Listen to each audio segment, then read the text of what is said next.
සුබ දවසක් හැම දිනාටම මම හෙද නිලධාරිනී නිලුකා සමරරත්න මම අද කතා කරන්න බලාපොරොත්තු වෙන්නේ වැරදි ආහාර රටාව සහ මානසික ආතතිය පිළිබඳව. අපි බලමු මොනවාද අපේ වැරදි ආහාර පුරුදු කියලා.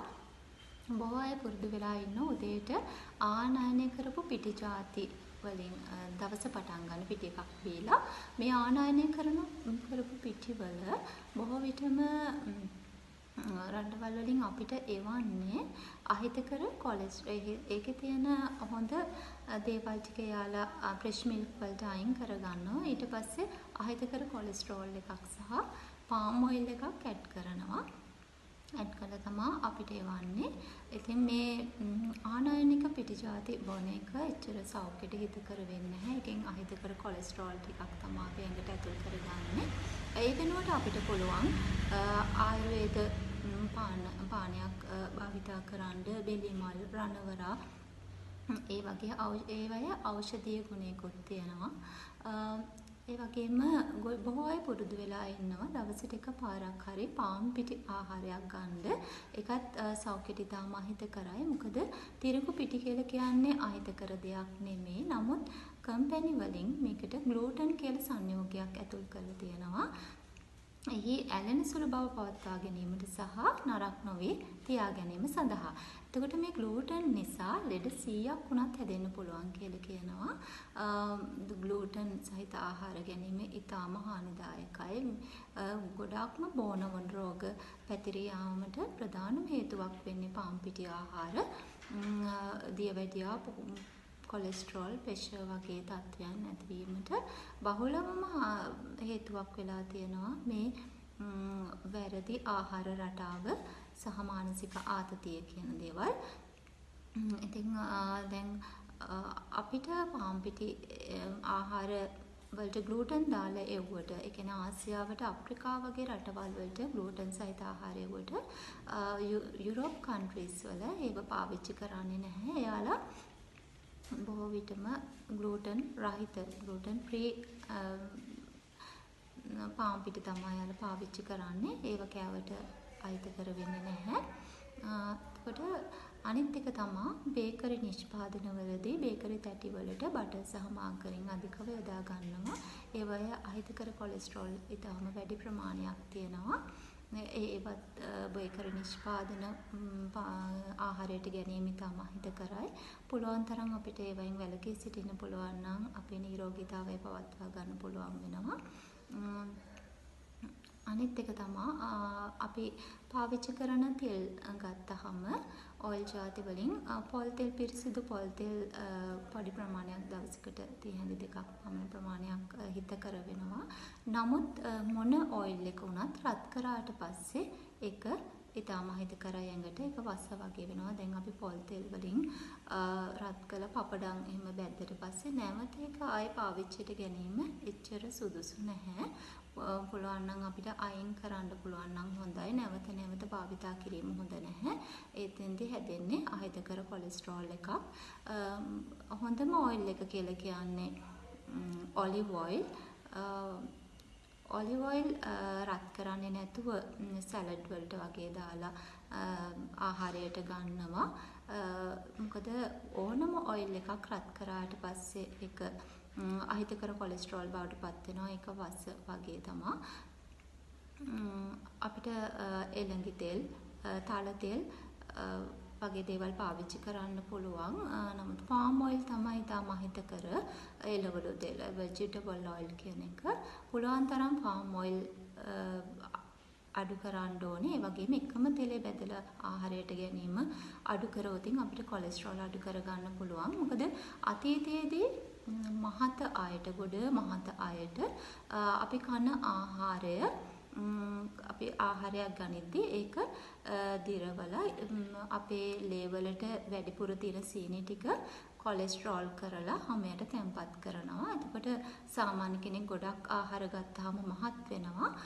ඒ වගේ එහෙම මහත් වෙලා වැඩිපුර තියෙන කොලෙස්ටරෝල් එකතු වෙලා තමයි ඉස්සර මිනිස්සුන්ට කොලෙස්ටරෝල් හැදුනේ. නමුත් දැන් අයට කොලෙස්ටරෝල් හැදෙන්නේ අපි කෙලින්ම විස සහිත කොලෙස්ටරෝල් මේ විදිහට එකම තෙලේ බැදපු ආහාර සහ අහිතකර කොලෙස්ටරෝල් කෙලින්ම ආහාර සමග ගන්නවා. ඒක නිසා තමයි ඊටාම් කෙට්ටු අයට පවා දැන් ඊටා ඉහළ කොලෙස්ටරෝල් තියෙනවා.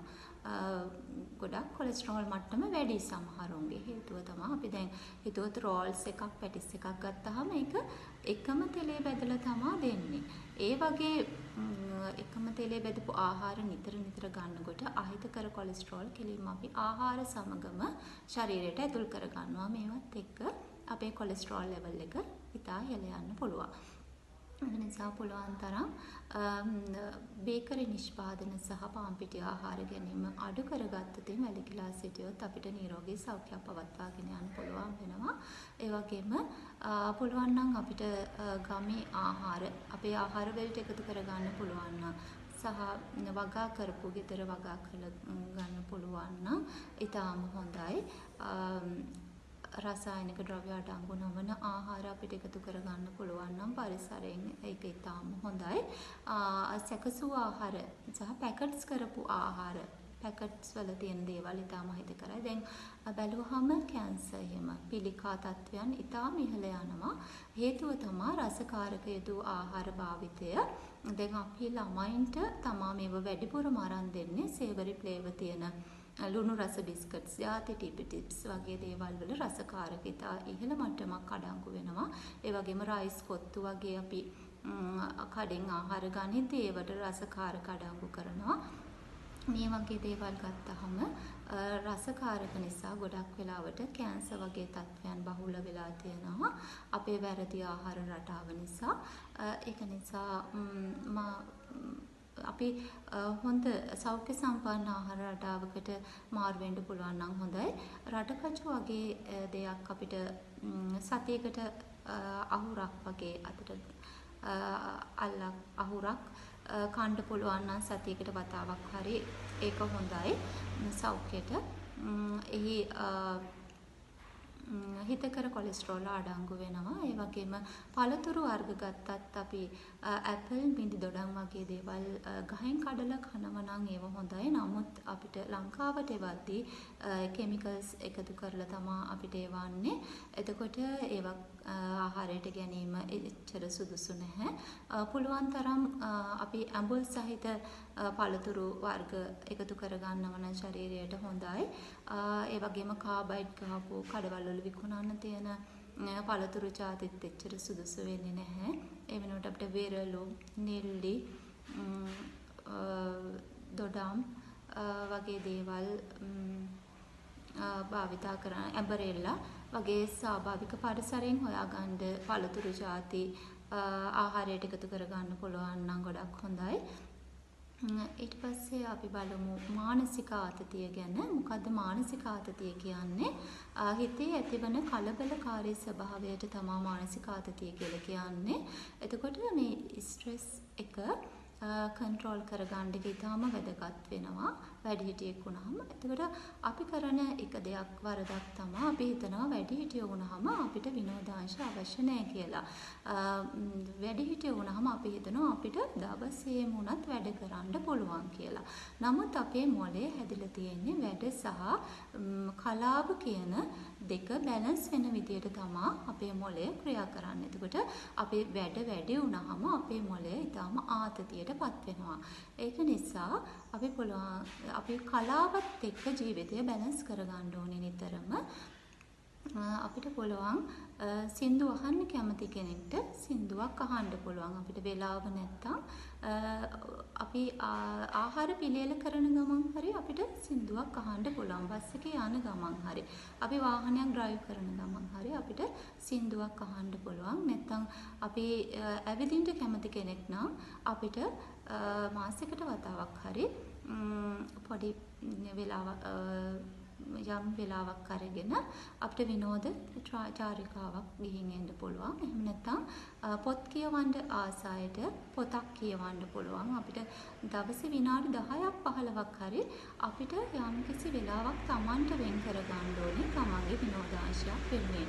ඒකෙන් අපේ මේ මොළය ආතතියටපත් වීම, ස්ට්‍රෙස් වීම වළක්වා ගන්න පුළුවන්. ඒ වගේම අපි අදහන ආගම භක්තිමත් ඇදහිීම මගිනුත් අපේ ආතතිය අඩු කරගන්න පුළුවන්. ඇත්තටම මම ඒ ගැන කියනකොට එක රෝගියෙක් කිව්වා දවසක් මිස් පන්සල් ගියාම තමයි වැඩිම ස්ට්‍රෙස් වෙන්නේ. ආමුදුරෝ ලොකු බිලක් දෙනවා කිව්වා. ඊට පස්සේ වැඩිපුර ස්ට්‍රෙස් වෙනවා කිව්වා. ඇත්තටම අපි ආගම අදහන්න නම් පන්සල් යන්න ඕනේද?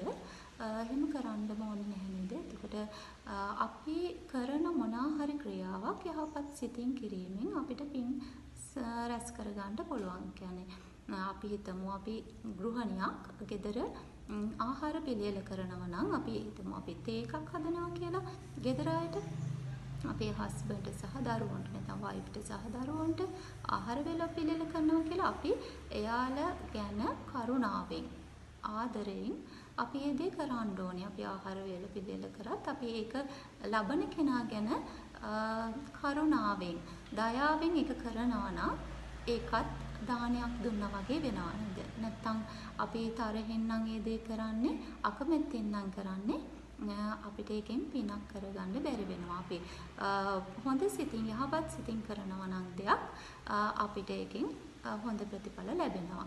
පිනක් සිද්ධ වෙනවා. එතකොට අපි කරන මොනවා හරි රස්සාවක් අපි මොන රස්සාවද කරන්නේ? ඒ දේ ඒක ලබන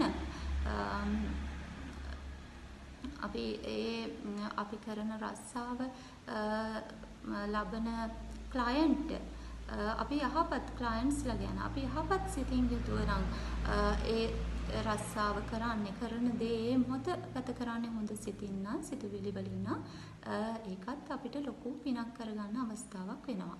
අනිත් එක තමයි අපි ස්ට්‍රෙස් වෙන ප්‍රධානම කාරණාවක් තමයි අපේ පිළිවෙලභාවය නැතිකම. මොකද අපි වැඩිම දවසේ වෙලාවක් ගත කරන්නේ නැති වුණ දේවල් හොයන්න. එතකොට අපිට පුළුවන් නම් ගෙදර පරිසරය පිළිවෙලකට පිරිසිදුවට තියාගන්න අපිට පුළුවන් නම් මොන දේ ඇහුවත් ගෙදර තියෙන මේ ෆයිල් එක තියෙන්නේ කොතනද අහුවහම මේ අල්මාරියේ මේ තට්ටුවේ මෙන්න මෙතන මේක තියෙනවා කියන්න පුළුවන් මට්ටමක අපි ඉන්නවා නම් ඇත්තටම අපේ අනවශ්‍ය කාලය නාස්ති වීම අඩු කරලා ස්ට්‍රෙස් එක අඩු කරගන්න පුළුවන් වෙනවා. ඒ වගේම කලාවට යොමු වීම ඉතාම හොඳයි. අපි දවසේ යම් කිසි වෙලාවක් තමන් වෙනුවෙන් තමන්ගේ විනෝදාංශයක් වෙනුවෙන් යොදා ගැනීමෙන් ස්ට්‍රෙස් වීම අඩු කරගන්න පුළුවන්. නැත්නම් වැඩිහිටියෝ වුණාම උදේ ඉඳලා අපි හැන්ද වෙනකම්ම වැඩ කරලා හැන්ද හවසට ගෙදර ගියාම අපිට කවුරු හරි කතා කරාම අපේ හස්බන්ඩ් කතා කරත් නැත්නම් වයිෆ් කතා කරත් අපිට තරහ යනවා. නැත්නම් බබාලා අහන දෙයකට උත්තර දෙන්නත් බැහැ. අපිට තරහ යනවා. මොකද අපේ මොළය ස්ට්‍රෙස් වෙලා තියෙන්නේ වැඩ වලින්ම. ඒකට යම් කිසි රිලැක්ස් එකක් ඕනේ, විවේකයක් ඕනේ. ඒ සඳහා තමයි අපිට කලාව උපකාරී කරගන්න පුළුවන් වෙන්නේ. එතකොට අපේ ජීවිතය නිතරම කලාවත් එක්ක බැලන්ස් කරගන්න ඕනේ. සහ අපි ඒ මොහොත සතුටින් ගත කරන්න ඉගෙන ගන්න ඕනේ ජීවිතේ. ඒ මොහොත සතුටින් පිළිවෙලකට ගත කරන්න පුළුවන්. ඒ වගේම සමහර අය ඉන්නවා මොනවා හරි ප්‍රශ්නයක් හිතට ආවහම ගොඩාක් කල්පනා කරනවා. සමහරු නිවාඩු දාලා කල්පනා කරන අය ඉන්නවා. සමහරු දවස් දෙකක් තුනක් මේ ගැන කල්පනා කර කර ඉන්නවා. ඒකට සමහර ප්‍රශ්න තියෙනවා. ඒ වෙලෙ විසඳන්න පුළුවන් දේවල්. ඒ වෙලෙ විසඳන්න පුළුවන් ප්‍රශ්නයක් නම් අපි ඒ වෙලෙ මේක විසඳලා දාන්න ඕනේ. එතකොට අපිට තේරෙනවා දෙයක් ගැන හිතද්දි මේක දැන් විසඳන්න බෑ. පස්සේ කාලයත් එක්ක විසඳෙන ප්‍රශ්න තියෙනවා නම් ඒක කාලයත් එක්ක විසඳෙන්න දීලා අපි ඒ ගැන වෙනම වෙලාවක හිතනවා කියලා අපි වෙන අරමුණකට හිත යොමු කරගන්න ඕනේ. එකම අප්‍රසන්න අරමුණු වල හිත තියාගෙන ඉන්න හොඳ නැහැ දිගු කාලීනව. ඒක අපේ මනසට ඉතාම හිතකරයි. ඒ වගේම අපේ හෝමෝන් ලෙවල් එක වෙනස් වෙලා අපි නිකන් රෝගීන් බවට පත් වෙන්න අවස්ථාවක් තමයි. ඒක නිසා අනවශ්‍ය විදියට කල්පනා කරන්න හොඳ නැහැ. ඒකට ඒ වගේම සමහර අය ඉන්නවා විසඳෙන්නේ නැති ප්‍රශ්න තියෙන අය ඉන්න පුළුවන්. ඒ කියන්නේ සමහරුන්ට ලෙඩ තියෙන ළමයි ඉන්නවා. ජීවිත කාලෙම අපිට ඒ දරුවෝ බලා ගන්න වෙනවා වෙන්න පුළුවන්. සමහරුන්ට වයසක රෝගී දෙමව්පියන් ඉන්න අය ඉන්නවා. එතකොට එයාලට ඒ දරුවන්ව දෙමව්පියන්ව ජීවිත කාලෙම බලා ගන්න වෙන්න පුළුවන්. එතකොට ඒ වගේ විසඳෙන්නේ නැති ප්‍රශ්නයක් තියෙනවා නම් අපිට හිත හදාගන්න වෙනවා ඒ ප්‍රශ්නෙත් එක්ක ජීවිතේට මුහුණ දෙන්න. දැන් සමහරව ඒ වගේ ප්‍රශ්නයක් විසඳෙන්නේ නැති ප්‍රශ්නයක් ආවහම ජීවිතේ සූසයිඩ් කරනවා. ජීවිතේ නැති කරගන්න හිතනවා. ජීවිතෙන් පලා යන්න හිතනවා. එතකොට ඒ වගේ දේවල් කරන්නේ අපිට ඒ ප්‍රශ්නෙට මුහුණ දෙන්න තියෙන බය නිසා. අපි මුලින්ම හිත හදා ගන්න ඕනේ ඒ ප්‍රශ්නෙට මුහුණ දෙන්න පුළුවන් වෙන්න. ඒ ප්‍රශ්නෙත් එක්ක ජීවත් වෙන්නේ කොහොමද කියන එක ඊට පස්සේ අපි කළමනාකරණය කරගන්න.